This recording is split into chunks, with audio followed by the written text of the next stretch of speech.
Hola, ¿cómo están? El día de hoy les voy a hablar sobre el contrato de licencia del know-how. Este contrato es muy importante, ¿saben por qué? Porque hoy en día, no solo este contrato, sino todos los contratos que se dedican a transmitir información, pues se han vuelto como los vehículos ideales para transmitir conocimiento o información, ya sea de aplicación industrial o comercial. Ahora, dentro de este video les vamos a explicar qué es un contrato de licencia del know-how, también su naturaleza jurídica, sus relaciones postcontractuales y también las relaciones contractuales. Ahora, hay un punto muy importante que son las relaciones postcontractuales que después les vamos a explicar y espero que tomen mucha atención a eso. Y también, para cerrar con broche de oro este video, pues les vamos a enseñar cómo hacer un modelo de contrato de licencia del know-how, el cual les va a ayudar mucho, ya sea que si quieren celebrar algún contrato en un futuro sobre este tipo o tal vez necesitan para alguna tarea, ¿sí? Entonces, sin nada más que decir, pues comencemos con el video. Ahora, ¿qué es el contrato del know-how? Está en términos inglés, como los podemos apreciar, ¿verdad? Entonces, traducido sería el saber cómo. Ahora, la Cámara de Comercio Internacional nos dice que son los de conocimiento del saber especializados y de la experiencia volcados en el procedimiento y la realización técnica para la publicación de un documento. Hay diferentes puntos de vista acerca de qué es esto. Entonces, hay, como ya les he dicho, diferentes doctrinas, si se podría decir, pero no hay como que en nuestra legislación una doctrina que diga, ya, esta doctrina está bien y esto es, ¿sí? No existe eso en nuestra doctrina, lamentablemente no hay un concepto ya establecido. Pero ahora, haciendo un conjunto de todo lo que dice y cómo realmente la acepta nuestra legislación, pues nos dice que es el cúmulo de conocimientos de tecnología de naturaleza jurídica y de aplicación industrial o de índole comercial.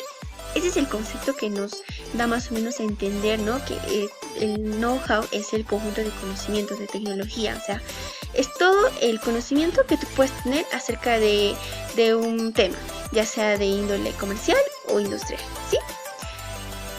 Bien, ahora vamos a hablar de su naturaleza jurídica, ¿no? Se ha discutido acerca mucho de su naturaleza jurídica, porque algunos lo consideran que es un derecho de propiedad y otros lo consideran que no. ¿Y cómo es la posición de nuestra legislación en el artículo 823? También vamos a hablar de eso. Ahora, vayamos por el primer punto. Nos dice que el know-how es un bien. Entonces, nos sustenta que es un bien porque posee valor patrimonial y una aptitud para ser objeto de negocios jurídicos.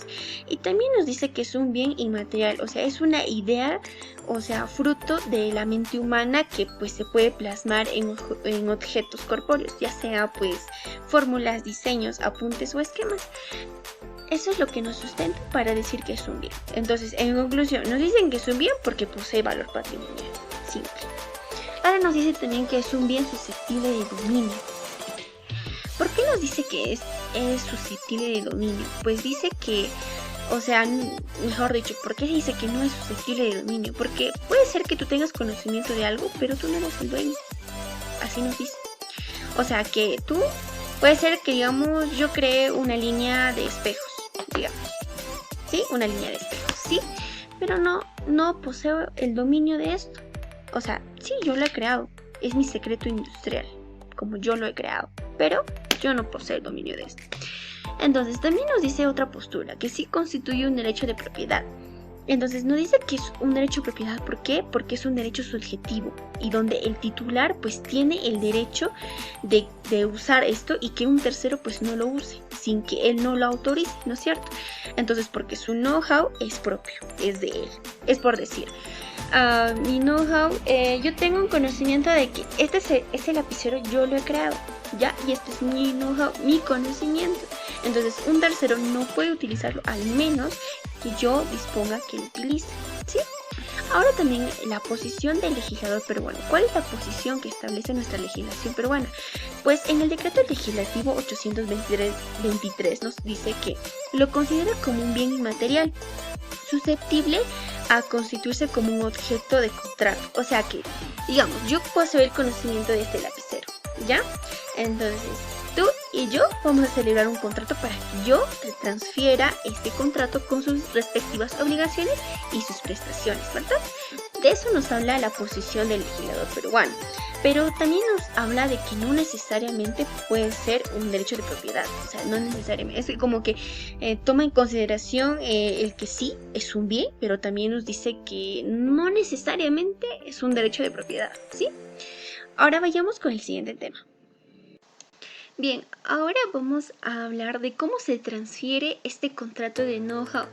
Pues se transfiere mediante un contrato de licencia. O sea, yo mis conocimientos que tengo plasmados, digamos, yo tengo un conocimiento de hacer una pasta dental, pues que va a trascender totalmente el mercado, ¿sí? ¿Cómo hago para que yo te transfiera este conocimiento? Pues mediante una licencia, ¿no? Y un contrato. Es donde se plasma este. Ahora, existe... Primero, antes de que les expliquen las obligaciones de las partes, primero tenemos que considerar quiénes son estas partes, ¿sí? La primera parte, que es el licenciante, es el titular, o sea, mi persona, yo que tengo los conocimientos, me hago llamar licenciante, ¿sí? Ahora, la otra persona que quiere mis conocimientos, pues es el licenciatario, ¿no es cierto? Y ahora, ¿cómo se llama, pues, a mi conocimiento en sí? Pues se le llama licenciado. Como escuchaste, sí, licenciado, es el nombre que se le ha puesto, ¿sí? Ahora vayamos a las obligaciones de las partes, ¿no? Contractuales del licenciante y del licenciatario, ¿sí? Primero, vayamos por las obligaciones del licenciante, ¿no? Nos dice que debe o implica la plena comunicación de los conocimientos técnicos o avances, ¿sí? O sea, cuando yo te voy a transferir mi conocimiento sobre la pasta dental que creé, pues te tengo que plasmar todos los conocimientos y avances que tenga ¿sí? Esa es mi obligación como licenciante. Ahora la segunda obligación es la asistencia técnica. Por decir, yo para hacer esta pasta dental que va a trascender el mercado totalmente, pues necesito una asistencia técnica que te voy a dar a ti. Y eso es mi obligación. ¿Sí? ¿Cómo? Por decir... yo te di una máquina, pues esa máquina es la que crea esa pasta, ¿no? La mezcla y la elabora y todo eso. Entonces, ¿qué pasa? Que la máquina se malogra y como yo tengo los conocimientos y yo he creado ese conocimiento, pues yo te tengo que asistir técnicamente en ese ámbito, o sea, en el arreglo de eso, ¿me entiendes? Es mi obligación porque yo te estoy dando como una patente para que tú puedas utilizar mi conocimiento, ¿no? Ahora, una tercera obligación es la obligación de garantía de resultados.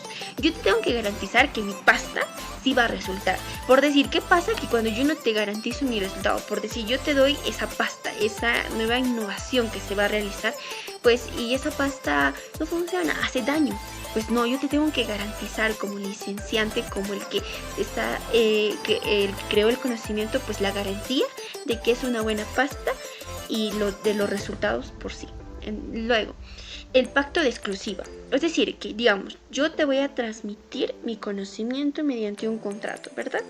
Mi conocimiento de la pasta, ¿sí? Entonces, no le puedo darle a tu competencia, ¿me entiendes? Eso sería algo desleal, ¿no es cierto? Ese es el pacto que también el licenciante pues plasma, ¿sí? Dentro de sus obligaciones. Ahora vayamos al otro lado, del licenciatario, ¿no? Ahora nos dice como primer punto el acuerdo de los enlazados, que debe haber un acuerdo entre el licenciatario y el licenciante, ¿sí? De las materias primas que se va a utilizar, eso sí, de hecho. Luego nos dice la obligación del pago. El licenciatario tiene la obligación de pagar la prestación que le está dando el licenciante, ¿no es cierto? Porque le está dando un conocimiento. Luego también la tercera obligación, que es la obligación de guardar el secreto de confidencialidad. ¿Eso qué nos quiere decir?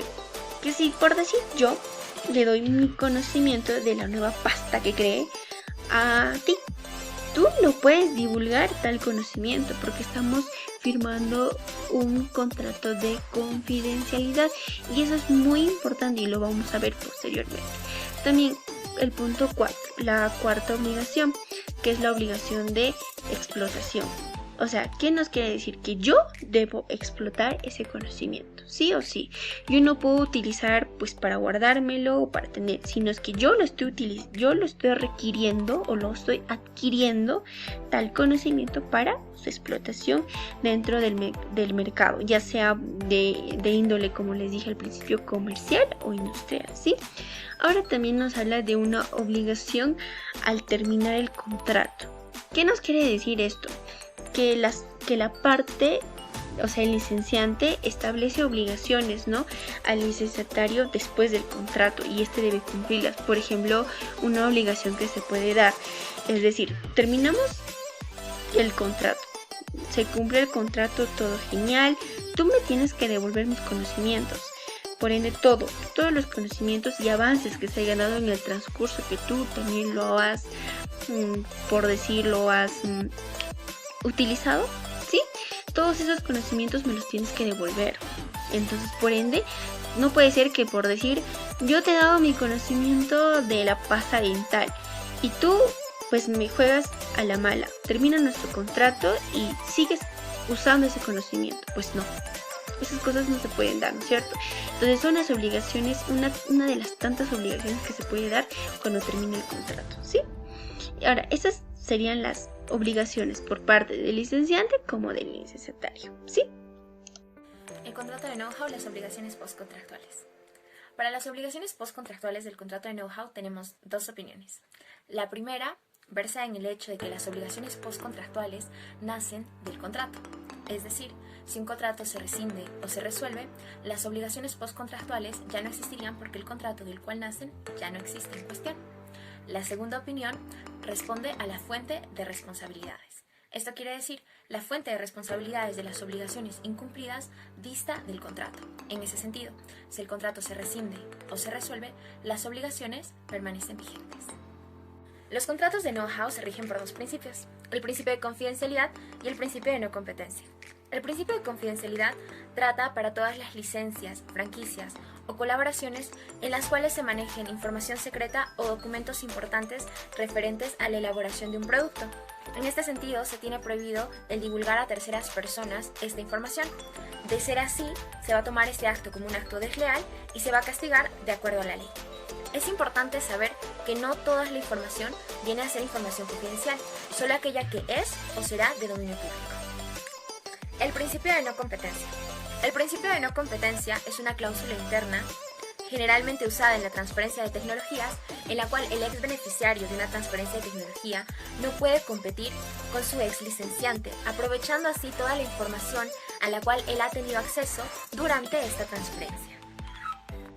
La protección jurídica de los contratos de know-how. La protección jurídica de los contratos de know-how tiene mucha relevancia en el campo internacional, por las diferentes negociaciones de índole internacional que se dan hoy en día. En este sentido tenemos tres reglamentos de relevancia.